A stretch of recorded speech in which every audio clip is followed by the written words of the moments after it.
السلام علیکم ورحمۃ اللہ وبرکاتہ۔ امید ہے سب خیریت سے ہوں گے۔ سورہ فتح آج ہمارے سبق کا حصہ ہے۔ قرآن مجید کو پڑھنے کے لیے، سمجھنے کے لیے ہمارے ساتھ رہیے گا، ویڈیو کو مکمل دیکھیے، انشاءاللہ العزیز دنیا آخرت کی بھلائیاں ہمیں حاصل ہونے والی ہیں۔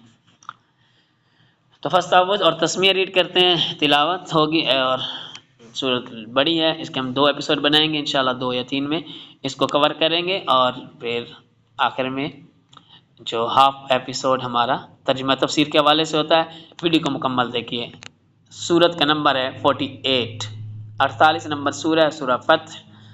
اعوذ باللہ من الشیطان الرجیم، بسم اللہ الرحمن الرحیم۔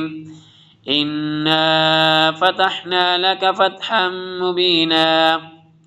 انا تھوڑا سا لانگ کریں گے، الف آخر میں، اس لیے انا فتحنا لك فتحا مبینا لیغفر لك الله ما تقدم من ذنبك وما تأخر ويتم نعمته عليك ويهديك صراطا مستقيما وينصرك الله نصرا عزيزا هو الذي أنزل السكينة في قلوب المؤمنين ليزدادوا إيمانا مع إيمانهم ولله جنود السماوات والأرض وكان الله عليما حكيما ليدخل المؤمنين والمؤمنات جنات تجري من تحتها الانہار اظہار ہو رہا، یہاں پہ اخفاء ہے، من تحت، یہاں پہ نون کا ساؤنڈ کلیئر ریڈ ہو رہا، اظہار ہو رہا، یہ فرق سمجھیے گا۔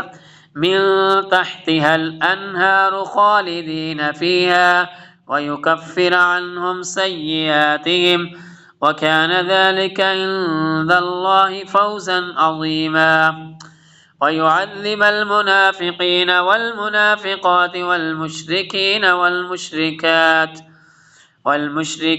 والمشركات الظانين بالله ظن السوء۔ بگ مد جب آ جائے اور اس کے بعد والحر مشدد ہوتا ہے تو اس کو تھوڑا سا ٹف ہوتا پڑھنا، لیکن فوکس کر کے پڑھیں گے۔ والمشركات الظانين بالله ظن السوء عليهم دائرة السوء وغضب الله عليهم ولعنهم وأعد لهم جهنم وساءت مصيرا ولله جنود السماوات والأرض وكان الله عزيزا حكيما۔ عزيزا کلیئر ریڈ ہے، عزیزا حکیما۔ انا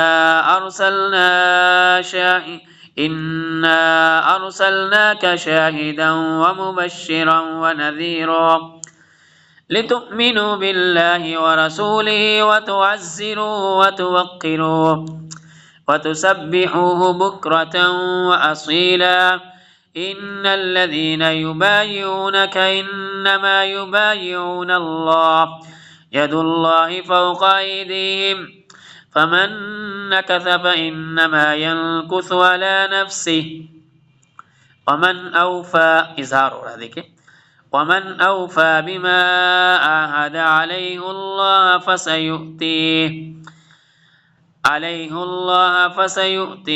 أجرا عظيما۔ تنوین کے بعد حرف ہلکی میں سے آئین آ رہا، اظہار ہو رہا ہے، اجرا عظیما۔ سيقول لك المخلفون من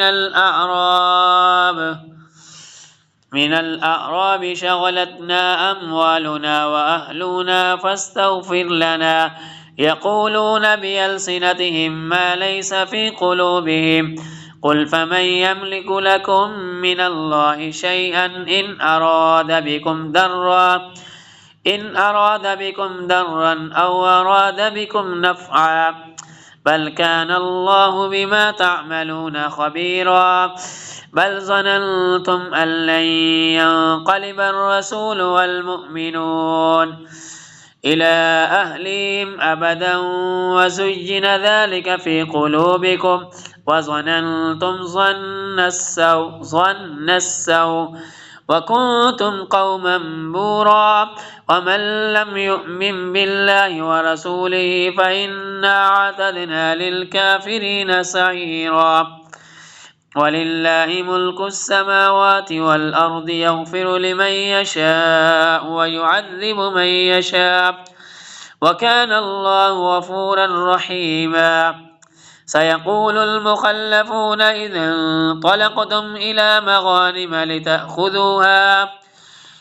مغانم لتأخذوها ذرونا نتبعكم يريدون أن يبدلوا كلام الله قل لن تتبعونا كذلكم قال الله من قبل فسيقولون بل تحسدوننا بل كانوا لا يفقهون إلا قليلا قل للمخلفين من الأعراب ستدعون إلى قوم أولي بأس شديد إلى قوم أولي دیکھیں تنوین کے بعد حمزہ آ رہا اظہار ہوگا إلى قوم أولي بأس شديد تقاتلونهم أو يسلمون فإن تطيعوا يؤتكم الله أجرا حسنا وإن تتولوا كما توليتم من قبل يعذبكم عذابا أليما ليس على الأعمى حرج ولا على الأعرج حرج ولا على المريض حرج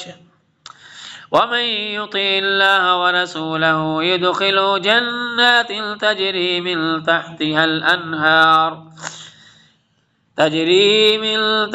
الأنهار ومن يتولى يعذبه عذابا أليما. اب آتے ہیں تفسیری باتوں کی طرف. سورہ فتح تو فرمایا انا فتحنا لک فتحا مبینا، بے شک ہم نے تمہارے لیے روشن فتح فرما دی. اس سے بہت ساری فتوحات ہیں. صلح حدیبیہ بھی مراد ہے اور اس کے بعد جو فتح مکہ ہے، حنین ہے، جتنی بھی فتوحات ہوئی. اور آگے والی آیات میں فرمایا لیغفر لک اللہ ما تقدم من ذنبک وما تأخر، تاکہ اللہ تمہارے سبب گناہ بخشے، تمہارے اگلوں کے اور تمہارے پچھلوں کے. بعض لوگوں نے ترجمہ کرتے ہوئے یہاں خطا کھا گئے.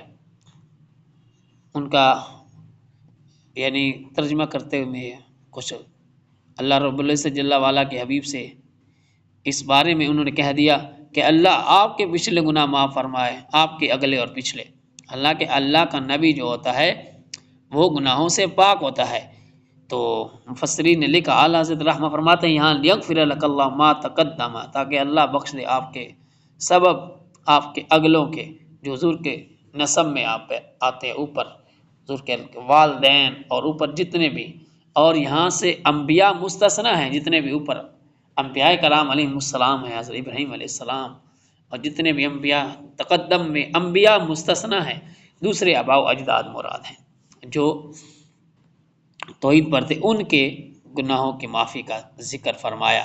اور تاخر سے مراد حضور کی امت مرحومہ اور حضور کے اہل بیت ہے. اللہ حضور کے صدقے سے ان لوگوں کے گناہوں کو معاف فرمائے گا. اس لیے فرمایا کہ لام تعلیل کے لیے، علت بیان کرنے کے لیے آپ کے سبب سے اعلیٰ حضرت رحمہ نے لکھا، یہ دیکھیں یہاں پہ لام تعلیل کا ما تقدم من ذنبک، تمہارے اگلوں کے گناہ، اور اگلوں سے مراد سیدنا عبداللہ اور سیدتنا آمنہ رضی اللہ تعالی عنہا سے لے کر نسب کریم کی انتہا تک تمام آباء کرام اور امہات طیبات مراد ہیں. البتہ ان میں جو انبیاء کرام علیہ السلام جیسے حضرت آدم، شیر نوح علیہ السلام، حضرت خلیل اللہ علیہ السلام، حضرت اسماعیل، وہ سب مستثنی ہے. اور تأخر سے مراد قیامت تک حضور کے اہل بیت ہے، حضور کی امت مرحومہ مراد ہے. اللہ اکبر. فرمایا وینصرک اللہ نصرا عزیزا، اور فرمایا کہ اللہ تمہاری مدد کرے گا، زبردست مدد فرمائے گا. دیکھا بدر میں، فتح مکہ میں، حنین میں، غزوہ تبوک میں، اور یہی صلح حدیبیہ جو اس کے بارے میں کہا گیا، اسی موقع پر اسے اس صورت میں بھی اس کا ذکر ہے. فرمایا کہ حدیبیہ کے مقام پر بھی آقا عالم صلی اللہ علیہ وسلم جب حضور کے صحابہ کے راستے میں گئے تو کیا ہوا، پانی ختم ہو گیا.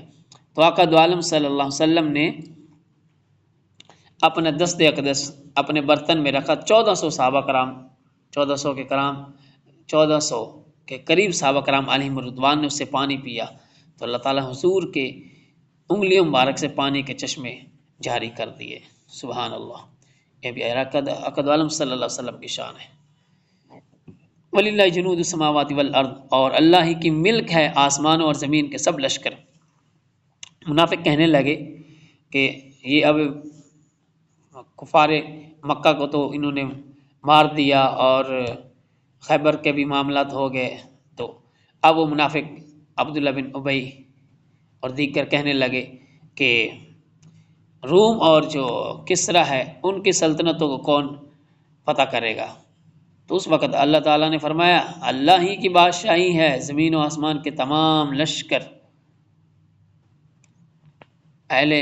جب انہوں نے اہل مکہ سے صلح کر لی یا مکہ کو فتح کر لیا تو ان کا کوئی دشمن باقی نہیں رہے گا۔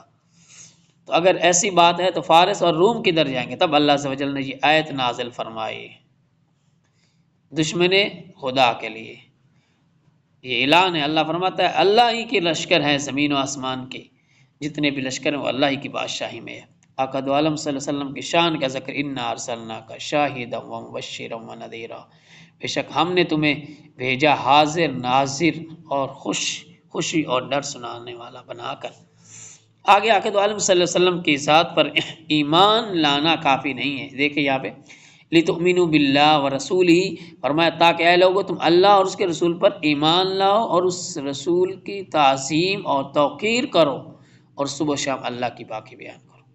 تعظیم اور توقیر بھی لازم ہے، امر ہے۔ اس لیے آگے آقا دو عالم صلی اللہ علیہ وسلم نے جو اس مقام پر بیعت فرمائی اس بیعت کا ذکر ہے جس کو بیعت رضوان بھی کہا جاتا ہے۔ ان الذین یبایعونک انما یبایعون اللہ ید اللہ فوق ایدیہم، وہ جو تمہاری بیعت کرتے ہیں وہ تو اللہ ہی سے بیعت کرتے ہیں، ان کے ہاتھوں پر اللہ کا ہاتھ ہے۔ تو جس نے عہد توڑا اس نے اپنے بڑے عہد کو توڑا، اور جس نے پورا کیا وہ عہد جو اس نے اللہ سے کیا تو بہت جلد اللہ اس کو بڑا ثواب دے گا۔ اس کے بارے میں دیکھتے ہیں تھوڑا تفسیر کے حوالے سے۔ مفسرین فرماتے ہیں یہاں بیعت سے مراد وہ بیعت ہے جو حدیبیہ کے مقام پر نبی اکرم صلی اللہ علیہ وسلم نے صحابہ سے لی تھی، اور یہ بیعت رضوان کے نام سے مشہور ہے۔ اور فرمایا اس سے مسائل کون سے ثابت ہوتے؟ حضور پر نور صلی اللہ علیہ وسلم کو اللہ تعالیٰ کی بارگاہ میں ایسا قرب حاصل ہے کہ آپ صلی اللہ علیہ وسلم سے بیعت اللہ تعالیٰ سے بیعت ہے۔ بیعت رضوان والے تمام صحابہ کرام بڑی شان والے ہیں، اور حضرت عثمان غنی رضی اللہ تعالیٰ عنہ بڑی شان والے ہیں کہ یہ بیعت انہی کی وجہ سے ہوئی۔ بزرگوں کے ہاتھ پر بیعت کرنا صحابہ کرام کی سنت ہے، خواہ بیعت اسلام ہو یا بیعت تقوی ہو یا بیعت توبہ ہو یا بیعت اعمال وغیرہ سب۔ اور بیعت کے وقت مساوہ بھی سنت سے ثابت، البتہ عورتوں کو کلام کرنے کے ذریعے بیعت کیا جائے، کیونکہ سرکار دو عالم صلی اللہ علیہ وسلم نے کبھی بھی بیعت کے لیے کسی غیر محرم عورت کے ساتھ مصافحہ نہیں کیا۔ اس لیے آج کے جو سجادہ نشین ان کو بھی چاہیے کہ شریعت کی پابندیاں کریں، دھجیاں نہ اڑائیں، اور جو حکم ہے اس کے اوپر پابندی کریں، اور عورتوں سے غیر محرم عورتوں سے جو ہاتھ ملانا یہ حرام ہے، چاہیے جائے کہ ان کی بیعت کی جائے۔ اور فرمایا اللہ ہی کی بادشاہی ہے زمین و آسمان میں، وہ جسے چاہتا ہے معاف فرماتا ہے، جسے چاہتا ہے عذاب دیتا ہے۔ فرمایا کہ یہاں پہ اس آیت کے بارے میں تھوڑا سا پڑھتے ہیں، پھر اس ویڈیو کو کلوز کرتے ہیں کیونکہ ویڈیو بہت ہی لانگ ہو جائے گی، اس کے حوالے سے پڑھتے ہیں۔ فرمایا لیس علی الاعمى حرج ولا علی الأعرج حرج ولا علی المریض حرج۔ اوپر والی آیت جب نازل ہوئی تو افواج اور معذوروں نے عرض کیا یا رسول اللہ ہمارا کیا حال ہوگا؟ اس پر یہ آیت کریمہ نازل۔ فرمایا جہاد سے رہ جانے کی صورت میں اندھے پر کوئی تنگی نہیں ہے، نہ لنگڑے پر کوئی مضائقہ، اور نہ بیمار پر کوئی حرج ہے، یہ عذر ظاہر ہے، ان کے لیے جہاد میں حاضر نہ ہونا جائز ہے، کیونکہ نہ یہ لوگ دشمن حملہ کرنے کی طاقت رکھتے ہیں، نہ اس کے حملے سے بچنے اور بھاگنے کی طاقت رکھتے ہیں۔ یاد رہے کہ انہی کے حکم میں وہ بوڑھے اور ضعیف بھی داخل ہیں جنہیں نشست و برخاست کی طاقت نہیں۔ اللہ ہم سب کو قرآن کے پیغام کو سمجھنے کی توفیق عطا فرمائے۔ اللہ تعالیٰ فرماتا ہے وَمَن يُطِعِ اللَّهَ، اور جو اللہ اور اس کے رسول کا حکم مانے اللہ عز و جل اس کو دارین کے ساتھ عطا فرمائے گا، جنت کے باغات عطا فرمائے گا۔ اللہ ہم سب کو قرآن کے پیغام کو سمجھنے کی توفیق دے۔ اس ویڈیو کو پیغام کو پھیلانے کے لیے، آگے سمجھنے کے لیے، لوگوں تک پہنچانے کے لیے ہمارا ساتھ دیجیے گا۔ السلام ورحمۃ اللہ وبرکاتہ۔